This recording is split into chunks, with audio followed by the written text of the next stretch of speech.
Hello guys, welcome back to my new video and my YouTube channel. Today friends we are going to talk about guys accessibility menu setting, and today video title is guys how to enable talkback mode.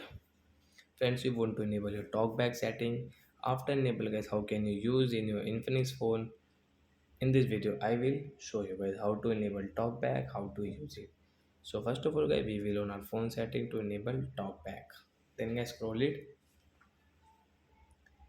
Friend, phone special function setting guys, click here. Guys, click on your accessibility setting guys. Click on your talkback setting. Friends, you can use talkback setting guys. Tap here, allow to enable your talkback. Friends, talkback will enable, and guys, how can we use guys? Guys, one tap and guys double tap to continue. And friends, you can use your with your two fingers. You can scroll your screen with your two finger. One finger will not work guys. Guys, you want to open any app like any setting, like you want to on guys your hotspot setting guys, two finger click on hotspot setting, and guys your hotspot setting will on from here. So like that guys, you can enable your talkback, and guys you can use in your Infinix phone. So that's it guys, thanks for watching the video guys, we will meet on next video. Bye friends.